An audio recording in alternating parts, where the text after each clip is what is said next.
Okay, hello everybody. Hope everybody had a nice weekend and ready to start with today's class session. And as I usually do, I want to just give everybody sort of a brief heads up as to where we are based upon where we've been and where we plan to go.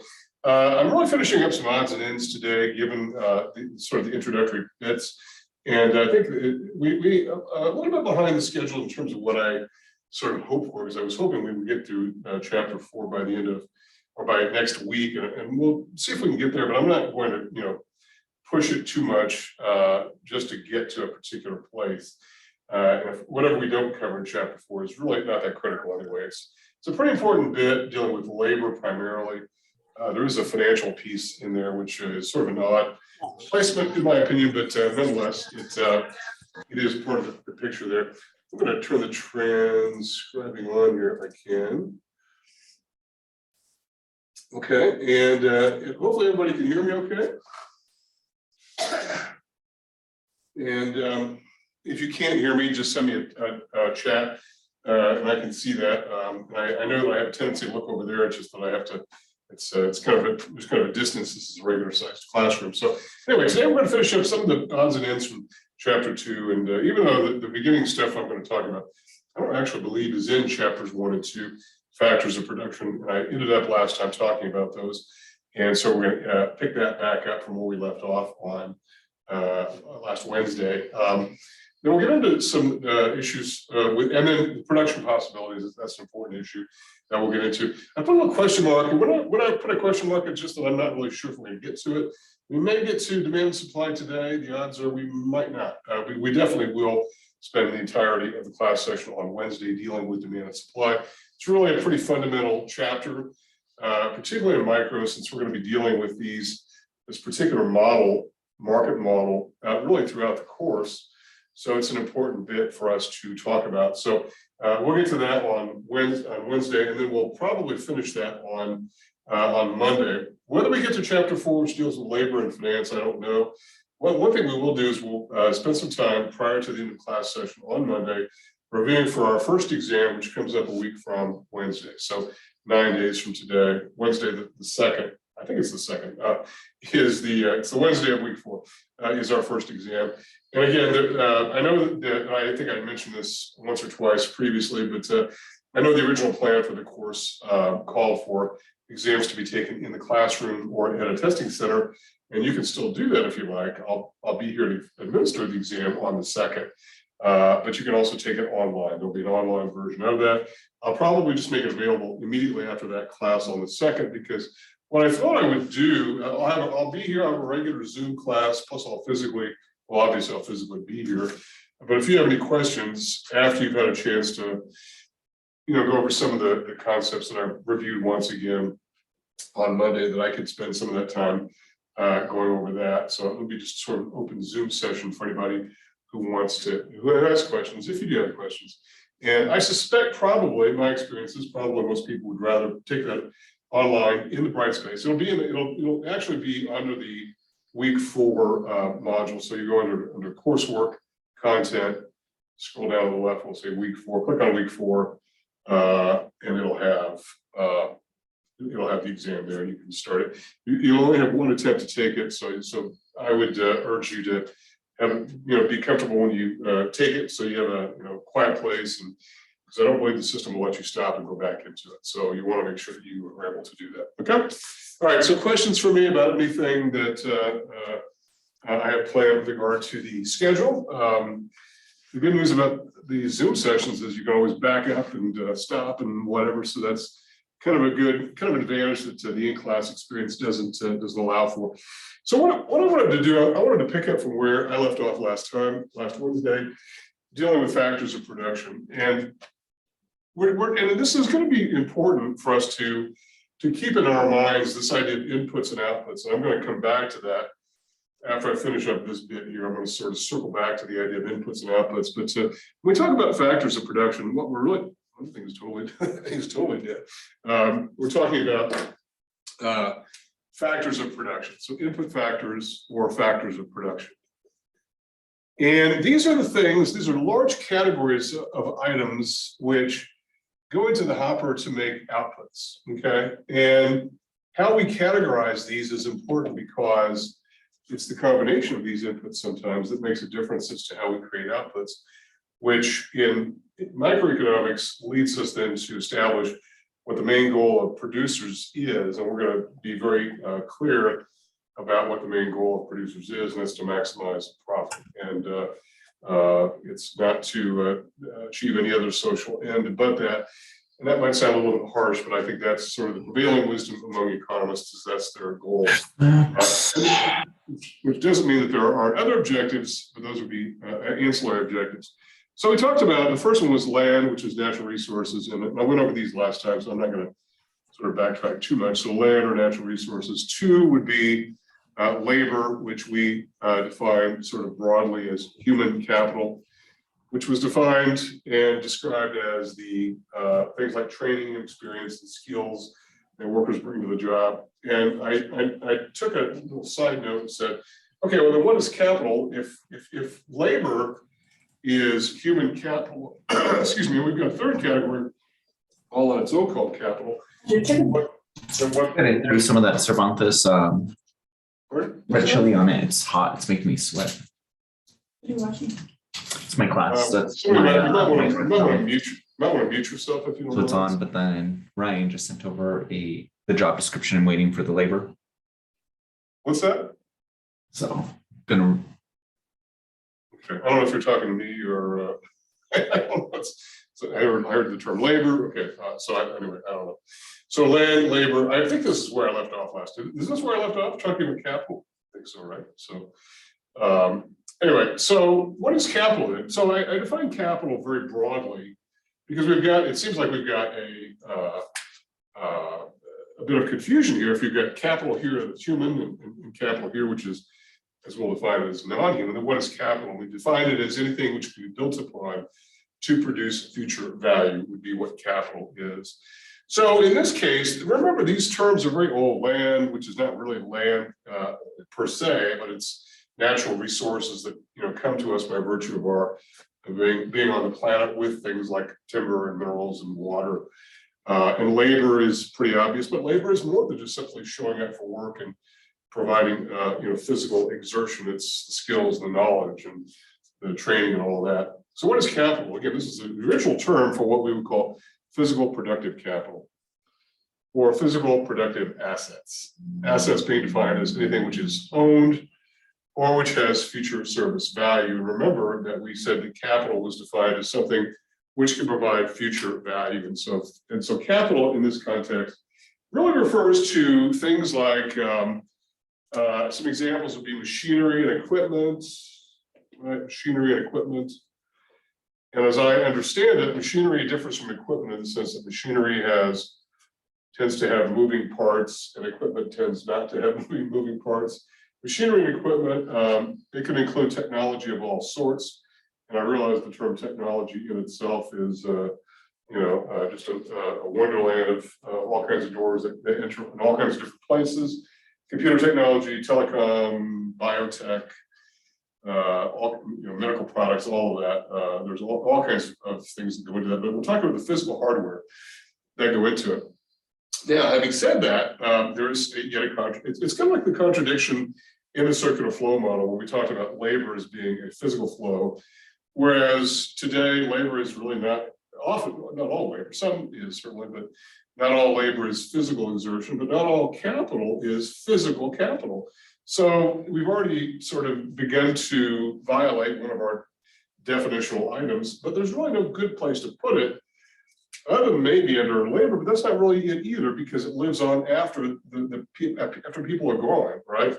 So human capital pretty much dies when the worker leaves that particular occupation.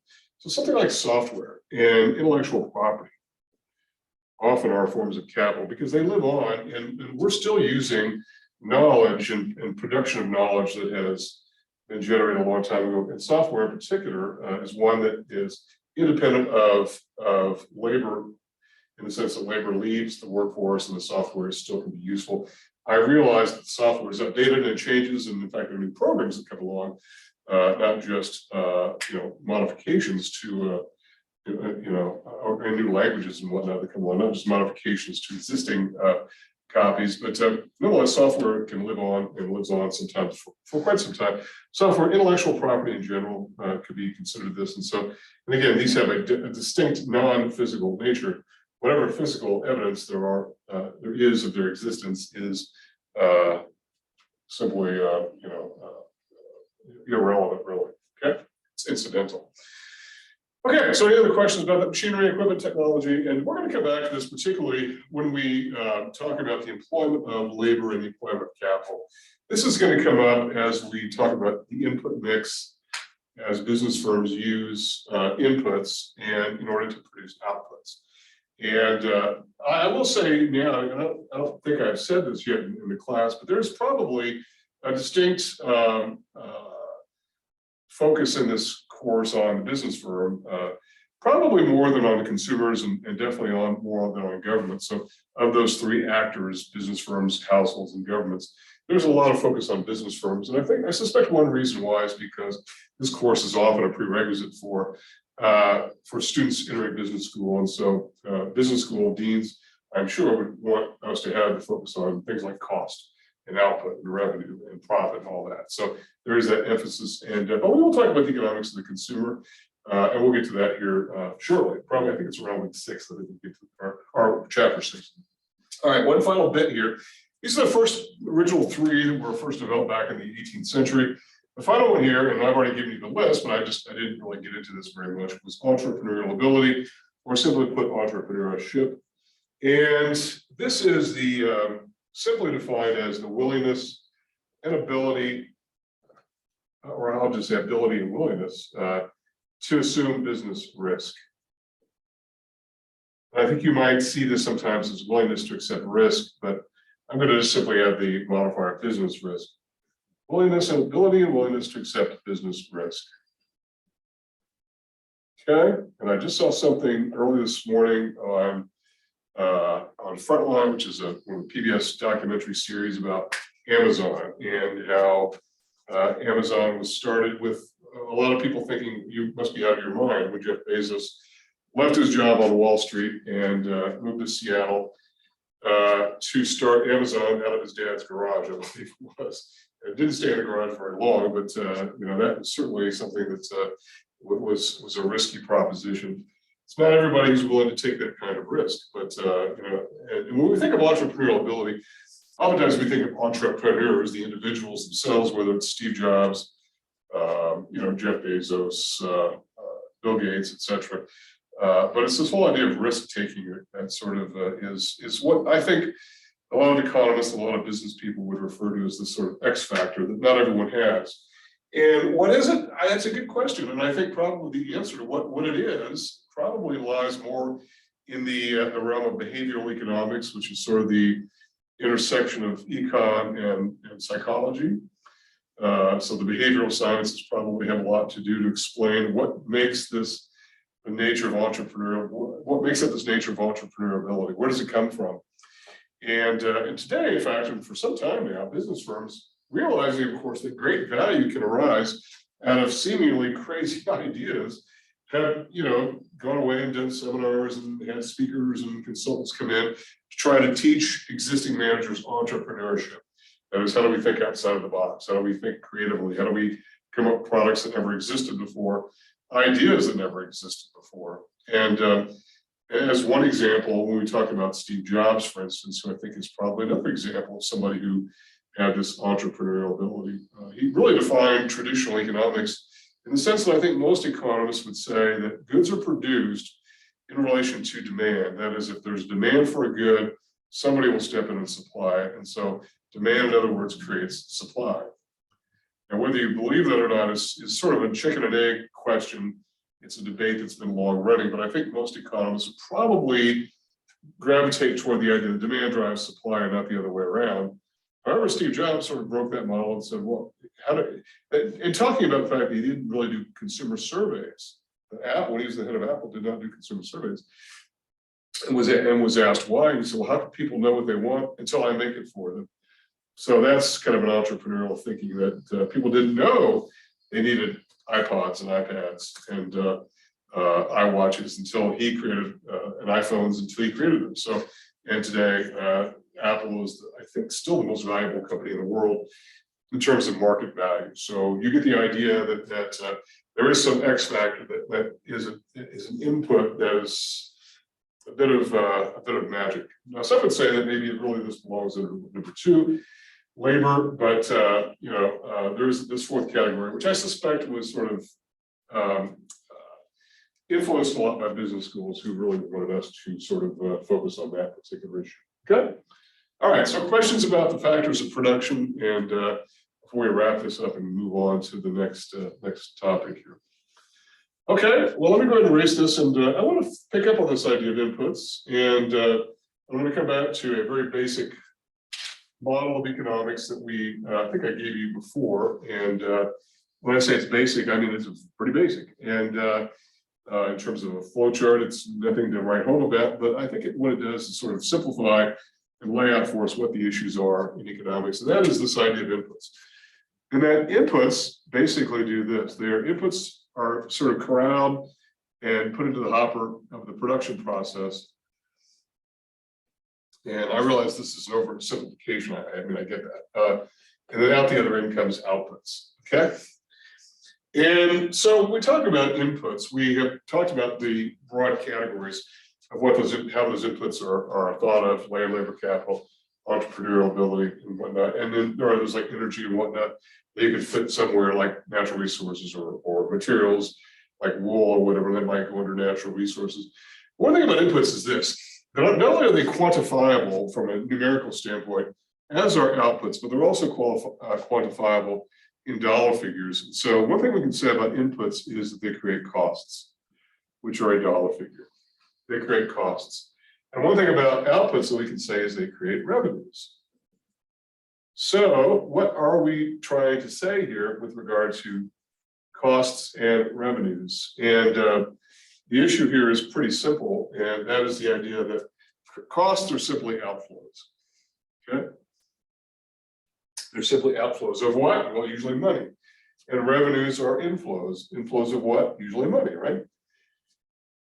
And so it's sort of this is not really all that much of a departure from what we talked about with regard to the production the circular flow model, where we had a business firm creating a good and then somebody paying for that good. Well, the creation of that good involves an outflow of resources to pay for labor, to pay for all the other inputs. And then somebody buying that good creates an inflow to the firm. So one buyer's outflow becomes the inflow to the seller, obviously. That makes a lot of sense, but I want to make sure that we are talking about the same thing here. And by the way, I want to talk about something that's going to come up again and again, and it's sort of I guess a pet peeve of economists, and that is the idea of the difference between cost and price. The difference between cost and price is something that is not obvious to the average person who would say something like, okay, these Pop-Tarts cost $2 or whatever. When in fact, an economist would say it's priced at $2. What's the difference? Well, the cost of the Pop-Tarts would be whatever it cost the producer to bring those to the market. And so you could take the final cost as being all the costs which have been absorbed in creating those, from the raw materials, the labor, the packaging and distribution, and the marketing costs, all those things which go together. And then the price of the good is what you, the final buyer, pay for. You're the final stage in the consumption process where the goods are used up, right? So cost would be all those things which are going to bring the good to the market, whereas the price of the good is something that you pay. So when we talk about the price of the good that creates revenue, what we're really talking about here is the price, P, times the quantity of those goods. And then so any business firm that's selling goods, the price times the quantity basically equals what we call total revenue. TR, total revenue. I'll write that up for you. TR, total revenue. That's the price times the quantity, not cost times quantity, because we have a different way of viewing that. We'll get to that a bit later. I'm going to hold up on that just for a bit. So price times the quantity equals total revenue. So any business firm that's in business can calculate their revenue, which is a dollar figure, by the way, right? It's a dollar figure.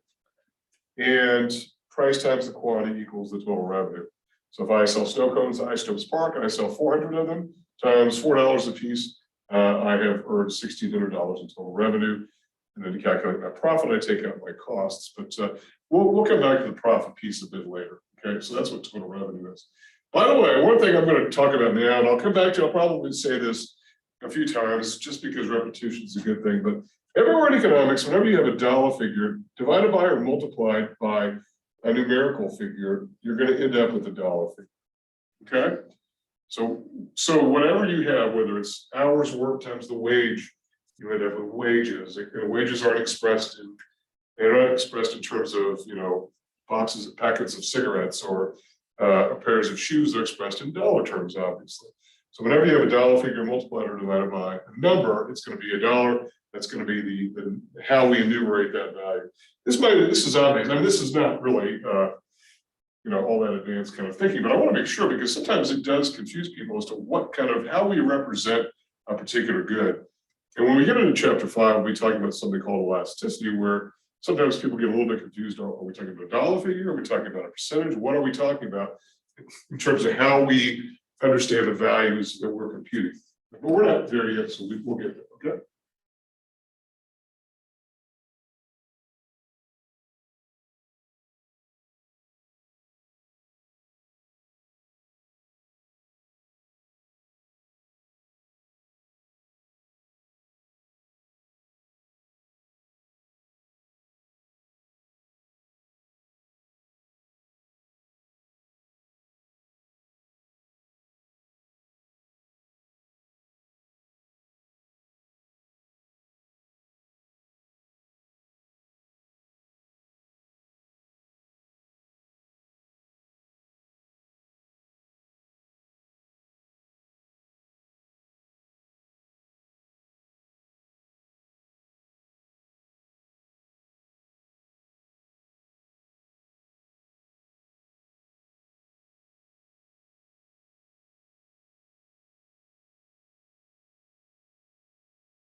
It's on mute.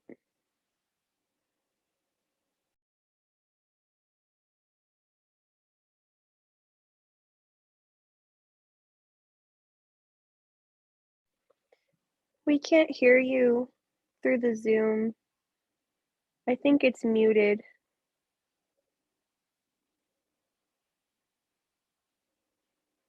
Oh, okay. Can you hear me now? Yes, we can hear you now. Okay, was that the other question? I think, sorry, how long has that been going on, by the way? By the way? How long has that been? Like maybe 5 minutes. Okay, all right. I may have muted it a second ago inadvertently when I ran across the room. All right, my mistake, I'm sorry. So all I'm really talking about here, I don't know if you caught any part of this, but when we talk about types of costs, we're talking about explicit and accounting costs. By the way, I think the transcription was still picking me up. I think, what was the transcription picking me up? Yes, no? No. No, okay, so I'm sorry. Well, all right, so when we talk about types of cost, and I apologize for that. That's one of the drawbacks of the Zoom sessions. If you were here, you wouldn't, obviously that wouldn't be the case. My apologies. So types of costs, we've got two. So just like when we talked about types of goods, and we said that we had what we call dichotomous pairs. We had normal goods, inferior goods, substitutes, complements. And I said that we'd be adding another pair a bit later in the course. Well, here we're going to be adding different pairs of what we call dichotomous pairs a bit later, but for right now, the only two that we've got are what we call explicit costs, accounting costs, versus implicit or opportunity costs. And so when we talk about explicit costs, what are we really talking about here? We're saying that these are, we also call these accounting costs. And in other words, there's not going to be a lot of debate over whether or not we arrive at the same, whether two people arrive at different costs. There's not going to be a lot of question about that. So if you've got 10 workers earning $10 per hour, then I think most people would agree that these costs are explicit, and that two people are going to arrive at them because they're measurable, and the fact that more than one person is going to arrive at 10 times 10 is 100. There's not going to be a lot of debate over that. We can simply say that's an explicit or accounting cost. They're objective or measurable, and in fact, the accounting world basically has this as one of the standard definitions of what costs are. They're objective, observable, measurable. Two people ought to be able to agree on what those costs are. And so as a result, these are explicit or accounting costs. And that's the difference there. Now we'll get into this a bit more. And so if whatever you may have missed here is not going to be serious, in fact, all this discussion of costs and revenues, if you've got this, you pretty much got it, I think, particularly this bit about price times quantity is going to equal total revenue and whatnot. So I don't know when I cut out there, but it's probably somewhere around this area here. So this is one form of cost. This differs then from implicit or opportunity costs. And these are not objective, these are subjective. Meaning what? Meaning two people are possibly not going to agree. In fact, they might very well not agree. And they represent the value of foregone opportunities. And in the case of when we have a specific instance, a specific example, that will probably take the best opportunity, the value of the best opportunity. And here it doesn't even have to be a cost. It could be a revenue that we're foregoing. To do one thing, we give up another thing. And I sort of miss the old textbook that we used to use. I mean, I know that we're now using the free book, which is beneficial to you all. But we had a great article in there about people who had given up things in order to pursue other things. And one example was Tiger Woods, who left Stanford in order to go to play pro golf. And thinking I could always go back and finish my degree later. And in fact, people can do that and do that. People who skip school in order to do that kind of thing. Obviously giving up the value of whatever he would have gained as the value of having attained a college degree. But he's one of the few who are able to use his athletic skill in order to do something different. But he did give that up, and you have to choose one or the other. And in fact, this is an important topic that we return to again and again in economics, particularly in micro, and that's the economics of choice. So we have to make decisions. And because we make decisions, we necessarily give up one thing in order to do another thing. But in fact, you can't do it all. And this is not always thought about by people in the actual business world. I can remember when I was in the corporate world, I was in banking, that we were thinking of some alternatives for our marketing program, and we had like A, B, and C as the alternatives, and A sounded like a good one, and we would go with A. But then the director of marketing, who did not have a business background at all, unfortunately, probably had never taken an econ course before, said, well, B was such a good idea. Why don't we do both A and B? And it's like, well, first of all, you get a limited budget, and by doing A and B, maybe you water down the value of both A and B. That there's a reason why we put these in that order, A and B, because we were trying to choose what to do. And so this idea of, if that was such a good idea, why not do it? Well, no one's saying that something you forego is not a good idea. I don't think Tiger Woods ever said, hey, going to college is a really stupid idea. Not too many people have ever really come up with that conclusion. Just being a good idea doesn't make it the best idea, but it does make it the one that's rejected as a foregone opportunity. One example I'll give you is this, and this is just maybe a way of explaining it. Probably, I'll put it in sort of the simplest way possible from a business perspective, and also, I guess, even from a labor and business, both sort of perspective, and that's this. So let's take an example of, and let's just forget that we're in a COVID setting right now. I know that everything sort of becomes a little bit more of a wild card whenever we introduce COVID. But let's just take the example of, well, let's just skip back in time, then we'll forget about that. So let's say in 2010, right? The year 2010, you had an executive chef, okay? So this way nobody can get confused about COVID. We had an executive chef, and this chef worked at a hotel in downtown LA or whatever, and made a salary of $150,000, okay? Obviously, the salary is guaranteed money as long as you show up and do the work, right? And that may be low for an executive chef. I don't know. Probably is, but that's not really the point. The point is simply to illustrate opportunity cost. So, you know, chefs are really big right now. There are a lot of shows on TV about chefs and chefs doing things and becoming bigger chefs and all that. So this chef decides by 2011 that he wants to strike out on his own and start his own business. So now his salary, because there is nobody to pay him the salary, goes to zero. So there is no salary. So instead, he is simply earning a business income. And let's say in his first year, he's actually pretty lucky because he's actually made a positive income of $50,000. Which is maybe a little bit unusual, because I know one of the explanations for why small businesses fail, or startup businesses fail, is because they fail to earn income early on. And they just can never get to the point where they're earning positive income. That is positive profit, in other words, is what we're talking about. Where revenues exceed costs, they just can't get to that point.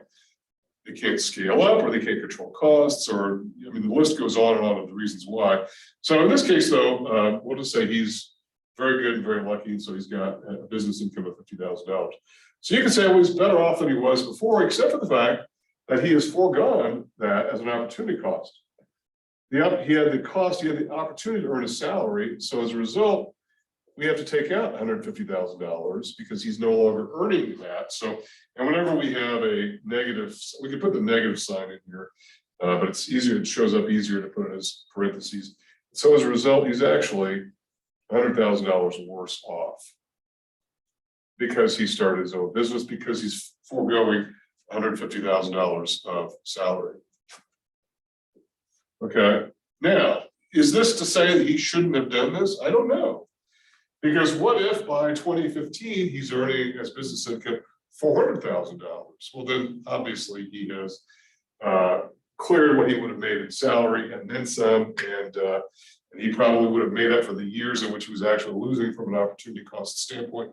Also, there is a lot of evidence to suggest that the value of a foregone salary is not really guaranteed, because there's no guarantee that his job would even be there by 2015 or whatever.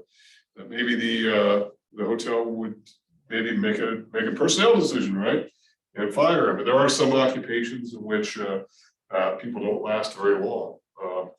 I worked in the radio field for a short time, and everywhere in broadcasting, your life is pretty short usually.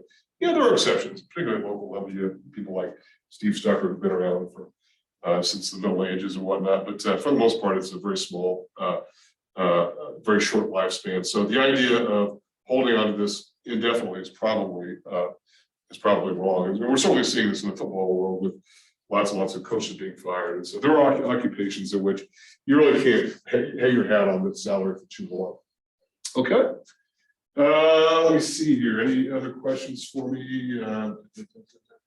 Sorry about the muted situation there. If anybody didn't get anything, wants me to go back into that and cover that, I will certainly do so. So I'll certainly do so. But I do apologize for that. And okay, so questions about opportunity cost and what it is. We're going to come back to that again and again in this course. And by the way, this is where I said that this is how we differ from our accounting cousins in the sense that in the accounting world, because the costs there are expected to be objective and measurable, that sometimes there are costs that people are estimating, and somebody will say, no, that's an opportunity cost, and so let's not include that. However, sometimes you might see it in footnotes to financial statements where maybe there's a big change in the cost structure from year to year, and the explanation is that there's some change that's happened. Or the revenue picture from year to year. And though there's some explanation, it's because we're no longer doing this in Akron, Ohio, whatever. We shut down operations here, or we started something new here, whatever. Okay. All right. So questions about any of that. Okay. So I think we've covered all that I wanted to talk about with regard to explicit and implicit costs. And so in this bit here, where I'm sort of weaving in and out of the first couple of chapters, and before I get into demand and supply, which is chapter 3, which will be very definite when I'm in chapter 3, I do want to talk about one more model. And this is really the last one before we get into supply and demand, and that has to do with sort of wrapping up this broader discussion of the who, what, when, where, why of economics, which is this sort of laying the groundwork for economics in general. And so we're going to talk a bit about the what and what is to be produced. And so I'm going to create a model which is in your textbook, and I think it might be in chapter 1 actually. And it's going to be a first quadrant graph that looks something like that. And this is going to be simply known as the production possibilities model. Production possibilities model. And what this really represents for us, and by the way, there's one that gets into consumption possibilities, but I am not covering it in this particular segment of the class. We may come back to it a bit later when we talk about the economics of the consumer. I kind of felt like it was in the wrong place, frankly, but that was just my own particular point of view. What does the production possibilities model tell us? It tells us that how we choose between alternatives. Again, coming back to this idea of choice and how we make choices, and what the value of choices are relative to other choices. Because to do one thing means we have to give up something of doing another thing. And so the production possibilities model basically says this: we've got a choice of producing. I think is also going. Well, they have very good luck here with some of these pins here. We've got two choices to make, and let's say there's no ink in that one either. Oh, this is not going well, is it? So let me see. Maybe some ink on the back wall here. Bear with me a second.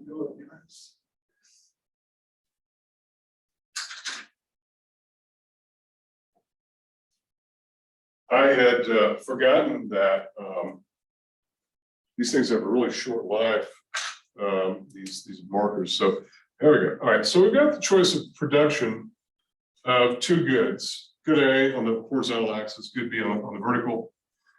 And one thing I want to say about this, when we talk about the model of production, at what level of producer are we talking about here? Well, we could be talking about a firm, just a single business firm, producing two goods, good A or good B, or some combination of those.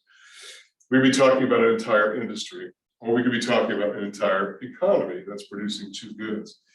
And at the outset, I want to address an objection that sometimes comes up, and that is, what do you mean two goods? Good A, good B? I mean, even the most primitive of economies produce more than two goods. And that's true.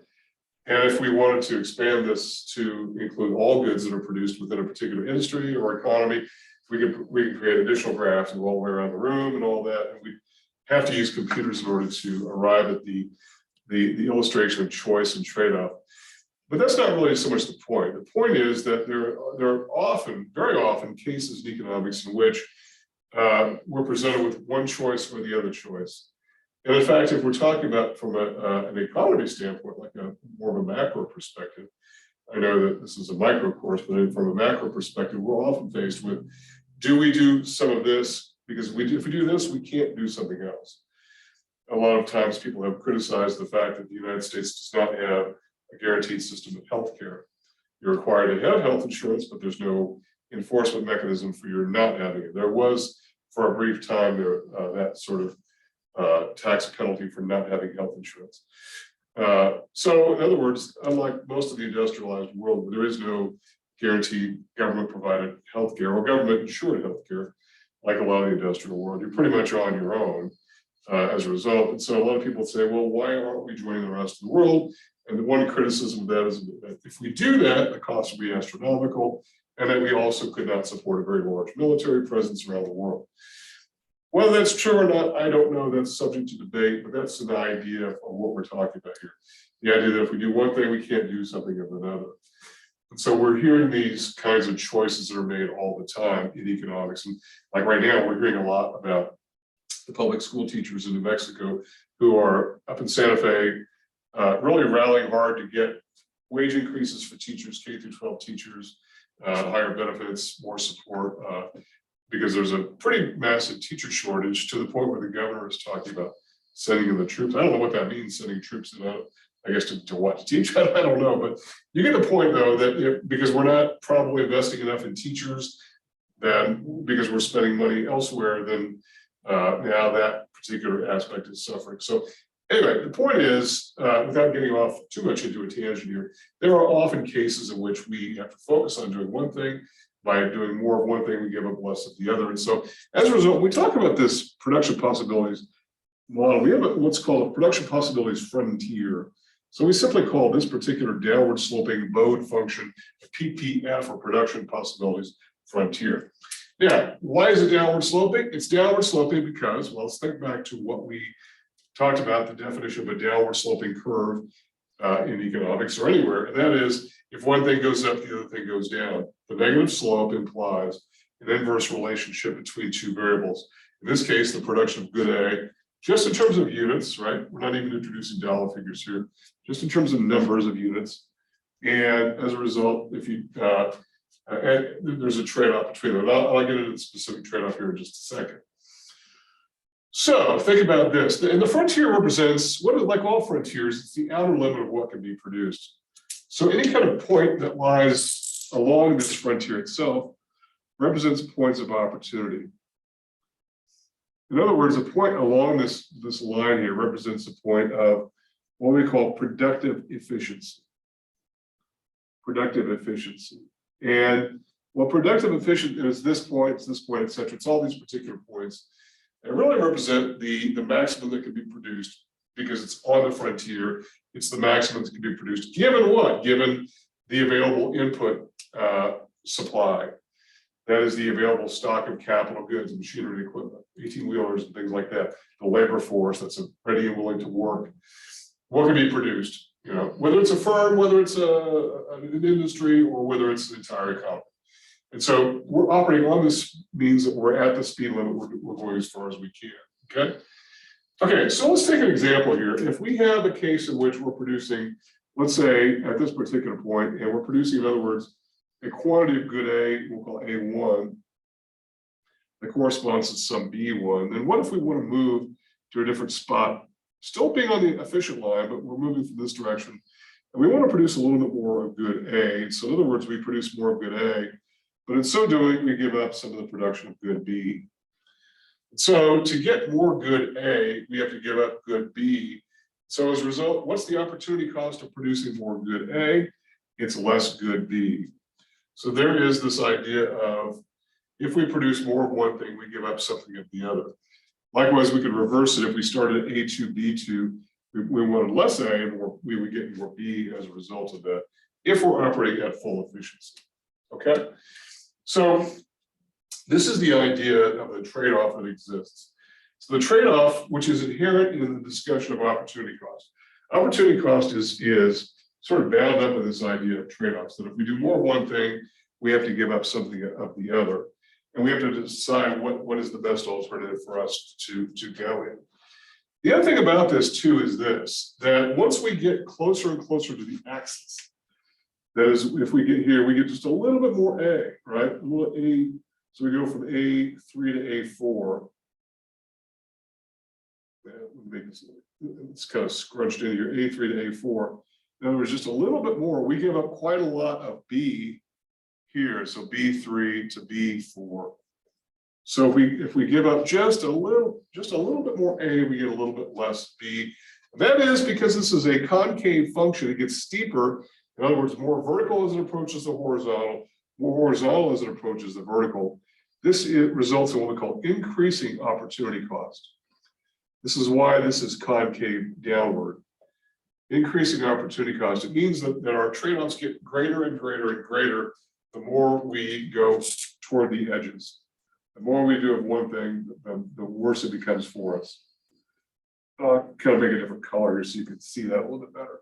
So just for a little bit of gain as we get closer to the edge, as we get closer to the maximum, we have what's called increasing opportunity cost. The more that we commit to one thing, we really give up a lot of the other. And we can think about this, that this is all kinds of different contexts, to the point where you could maybe be giving up too much and it doesn't even make sense to do what it is you're doing, okay? So this is the example of the production possibilities model. Now, there are all kinds of different areas that we can go with this, and in fact, just to sort of draw another example here, if you've got, we said that if you're operating on the curve itself, right?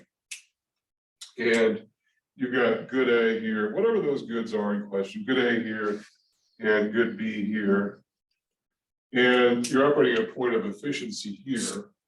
Well, what about a case in which you have fallen backwards and now you're producing at that particular point there? Well, this would be considered an inefficient level of output. This is inefficient, and the reason it's inefficient is because there isn't enough utilization of resources in order to move it to where it could potentially be given the frontier representing the outer edge of what it is that's attempting to be produced. So it's inefficient. So as a result, maybe some redeployment needs to happen. When we talk about something inefficient, there's another word for this that has got more of a macroeconomic context, but we'll use it here as well, and that's simply unemployment. That whatever is happening, whether this is a firm or an industry or an entire economy, that we've got scarce, we've got slack resources.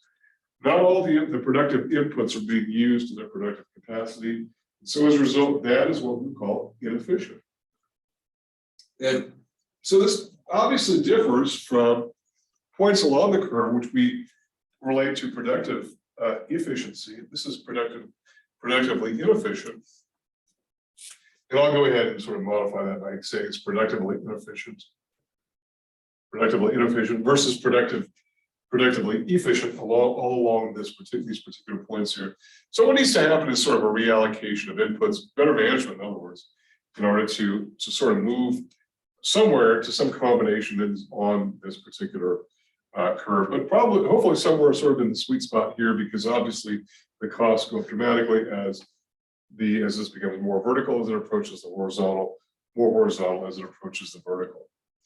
And then one bit of it is this. This looks like that we are constrained in the short run. That is, we are stuck with whatever input mix we've got, and so as a result, we're sort of stuck there, right? Well, we're not really, because here's the goal, and it's the goal for anybody in production, whether it's a firm, industry, or an economy, and that is to sort of push this thing outward. In other words, to be able to create a point where we're getting more A and more B. So more A and more B. So A goes up, so we go some A1, B1, and now some A2, B2. So in other words, you can have more of both simply because of pushing this thing outward. And this pushing outward is simply economic growth. And this is what economic growth is all about. It's being able to do more over time by simply utilizing resources better and more efficiently, and simply population growth could be one of them, right? I mean, there's one huge explanation for why our economy is much larger today than what it was in 1980, 1950, 1900. It's because we have more people and more people doing things and producing things. And by the way, bringing their creativity, their skills, and all this to bear. And so as a result, economic growth goes on and on and on. And there are those voices out there that will say, well, economic growth cannot continue forever. We're going to run out of things and all this. Well, we're not there yet. And it doesn't really look like we're there yet. And I know that things are not perfect from a natural resource perspective. Yes, we do have global warming going on. The planet is heating up. This has happened before. It will happen again. And climate scientists are convinced it's due to human causes. I know there are those who don't believe that to be the case, but that's, I'm not really thinking that it's worthwhile to open that particular can of worms. All I'm simply saying is that economic growth, it does not seem to have a limit just yet, because we have grown from about, if you go back to 1980, let's say, we think the economy is about 4 trillion of output. Today it's about 20 trillion of output, north of 20 trillion, 21, 22 trillion, something like that this year. So as a result, we keep producing more and more output. So economic growth is the pushing outwards to allow, in other words, from a layman's parlance, it's to allow a bigger pie for everybody. And then how that pie is sliced is obviously the question, okay? One final thing, and that is this, then we'll move on to chapter 3, talking about demand and supply. We talked about productive efficiency, and let's define what productive efficiency is, okay? And then we'll contrast that with another form of efficiency. So productive efficiency is basically this. It's utilizing inputs effectively, okay? It's utilizing inputs to the maximum effect. So in other words, it's efficiency like what I think most of us would think of as efficiency as being. It's utilizing resources in the most productive way possible to get the most out of what we've got, in other words, right? To use them the best. That's productive efficiency. That's why operating on this curve is on the frontier, in other words, is considered to be productively efficient. Well, that differs, though, from another form of efficiency, which is often not thought of, but which in the economics realm we do tend to focus on occasionally. And that is something called allocative efficiency. And this is different. Okay, and that is producing the goods society most wants. Okay, oops. Okay, it's producing the outputs, right? So rather than call them goods, I'll call them outputs. Producing the outputs society most wants. Remember, we talked about this, the wants versus needs. We're going to say wants because most of the output is wants more than needs. Yes, there are needs that are produced, definitely. In terms of wants, we're simply refer to that as demands. So allocative efficiency is producing the output society most wants and demands. Now, this is really a reflection, I think, too, of what a market system is intended to do. Because if you go back to some of the readings, the early readings where there's talk about different types of economic structures, there's a command economy where I guess you could look at, there aren't too many command economies left in the world today, but there certainly were not all that long ago. The Soviet Union had a plan for production. They would have the infamous 5-year plan where they knew they would produce, I don't know, 400,000 cars and and 20 million tubes of toothpaste. I mean, it was really rather extreme that this is what they would produce.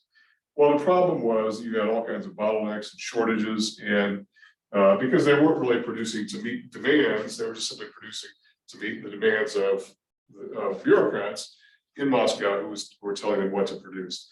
Whereas in the market system, we produce what people demand. We produce what they want and demand.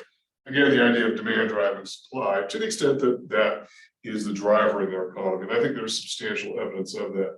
So, and this contrasts itself, I think the evidence is, I think the view that command economies really have their place, I think is really now sort of outdated because of the fact that I think the contrast with market-based economics, I think is just everywhere to be seen.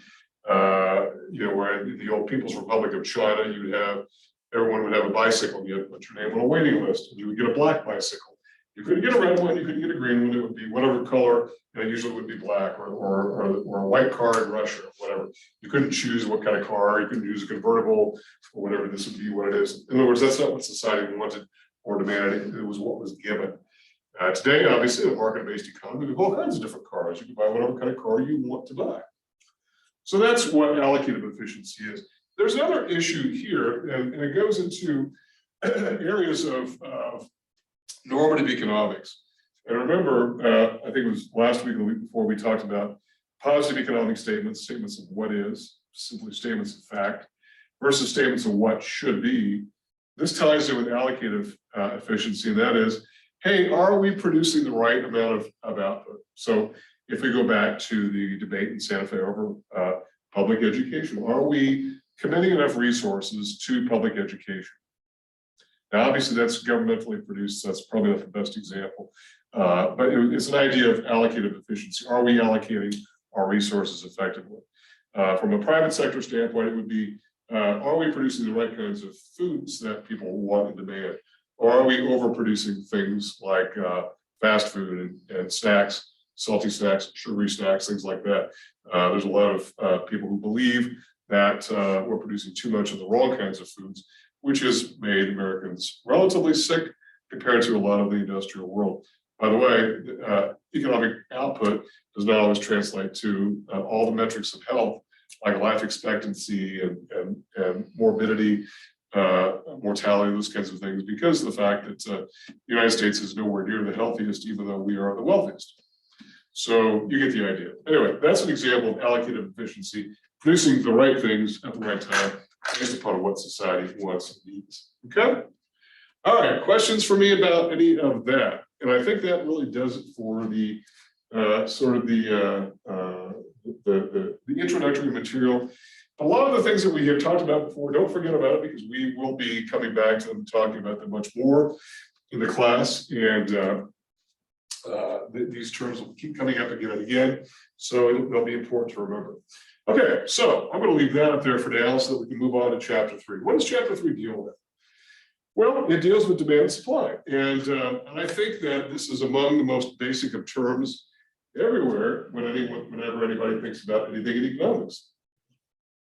You know, we've all been in a situation before where a question has arisen as to why a good would be priced a particular way, and somebody responds, well, you know, hey, it's supply and demand, right? Why are Super Bowl tickets priced the way they are? Well, it's supply and demand, right? There's lots of demand, not much supply, et cetera. So high price, that sort of thing. And so I think very often the explanation, hey, it's supply and demand, sort of suffices, because I think instinctively we know that demand and supply are the forces which drive prices of goods. But let's sort of tear into this a little bit, talk about demand and supply a bit. And we'll talk about demand first, then we'll get to supply second. We probably won't get to supply today. Let's talk about demand. So before we do any of that, though, let's talk about the basic market model we'll be working with. And again, I said before that we'd be working in this first quadrant throughout most of the class. And when we set up our market model, what are we really talking about here? Okay, well, in economics, we tend to put things of a dollar figure on the horizontal, I'm sorry, on the vertical axis, and things of a numerical figure or countable figure on the horizontal. That's not always the case. Sometimes we violate this. Depends on what it is we're trying to illustrate. But for the most part, this is the way in which we represent these kinds of things. Now, as a result of this, what are we really talking about when we talk about supply and demand? We're talking about the price of a good, and we're talking about the quantity of that good. So so this is sometimes called the PQ plane, right? Also known as the basic market model. And it is a microeconomic model. And so for those of you who are taking macro, you probably are going to come across this, of course, since we tend to teach macro with the introductory content first, including this. This is the basic micro market model of demand and supply, and then price and quantity. So price and quantity are the axes by which we're determining how these things go. So let's talk about demand first, okay? So when we talk about demand, what are we really getting at here? We're saying that what is demand, and let's define what demand is. And I guess I'm going to go ahead and erase this right here so we can sort of move ahead and talk about what demand is, okay? Let's give a definition of demand, and I know that this will be in your PowerPoint slides. And again, for whatever reason, I'm having a lot of trouble communicating with our DL, our distance learning department, to try to get this issue resolved. I don't know really what the problem is with the PowerPoint slides, but we will get those up there in the Brightspace modules. If not, I can't imagine this going on another week, but of this double vision on these, but I will email those to everybody if we don't get them up. But I suspect we will. I just don't think that they're really grasping what's going on, and I may have the wrong person, frankly, who really doesn't see the fact there's an urgent situation there. So I will get to that. I haven't forgotten about it. Okay. So what is demand? What's the definition of demand? And again, this will be reflected in your PowerPoint packages. It's the ability and willingness of buyers, of buyers to purchase goods at various prices and quantities.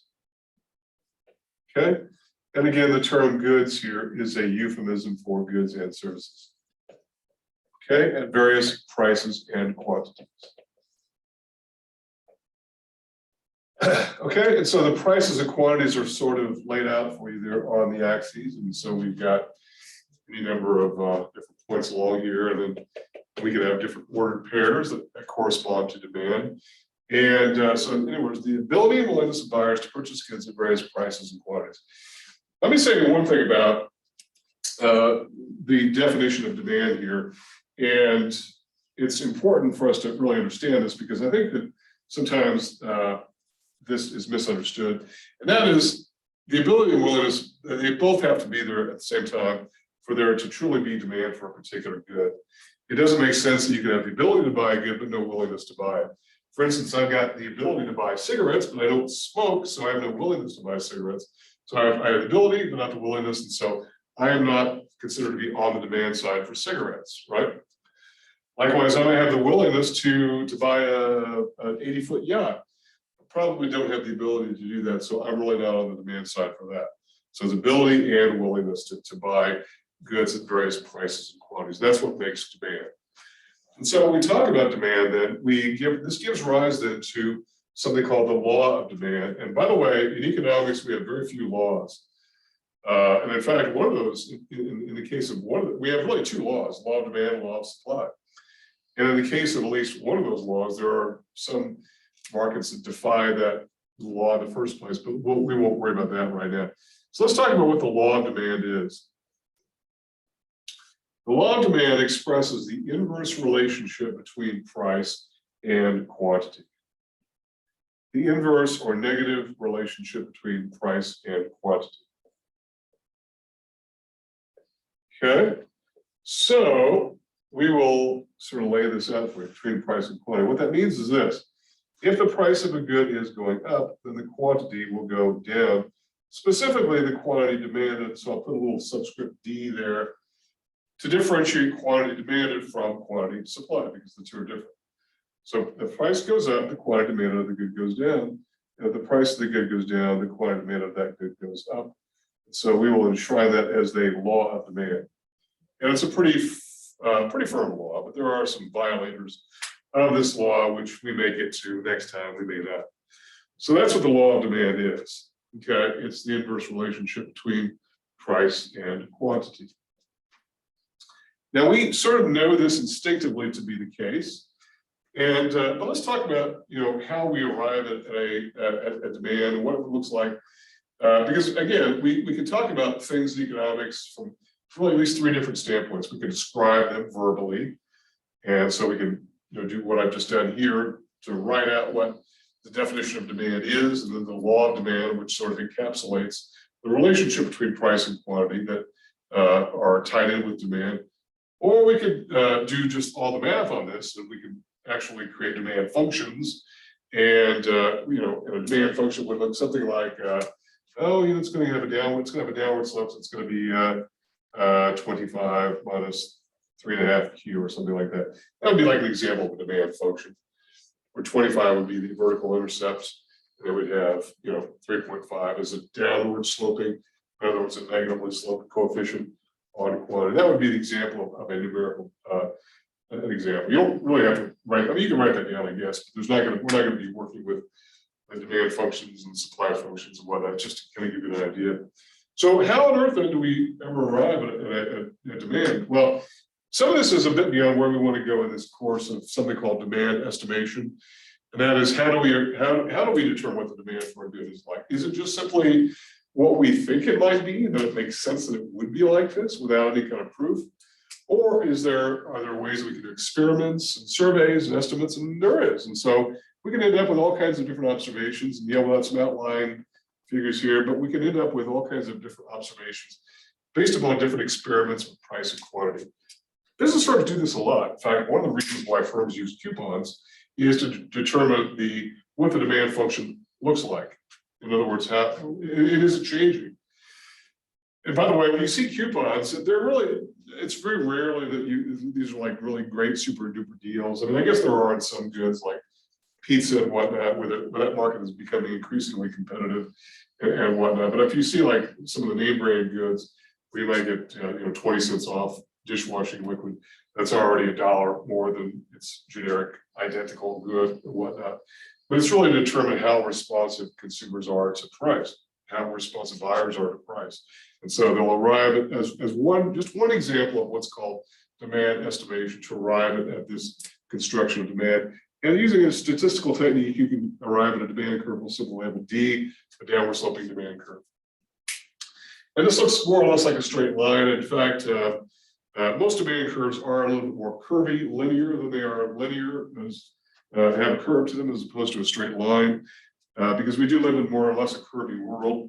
Having said that, a lot of the examples that we'll see, particularly in introductory econ courses, will have demand and then later supply as straight lines, simply because it makes the math easier if we're trying to deal with these particular relationships. And by the way, when we finish this piece up on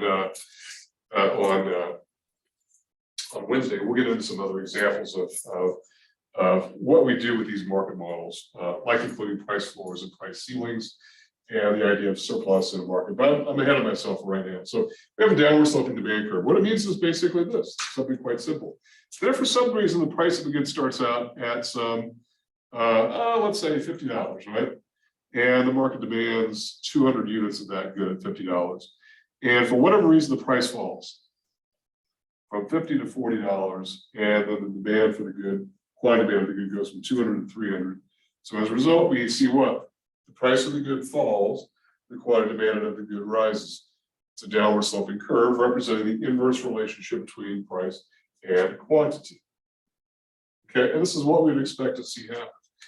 Now, as we get a little bit deeper into the course, and it's not going to be that much longer, we'll see different configurations of demand, where demand will either be steeper or flatter, and that will have to do with the sensitivity of how the demand side reacts to changes in price based upon their quantity purchase decisions. Okay, but we'll get to that a bit later. For right now, this sort of 45-degree downward is a pretty generic looking issue of demand. Okay, so one thing about it is this. The only thing that's really changed here is the fact that there's a movement along the demand curve.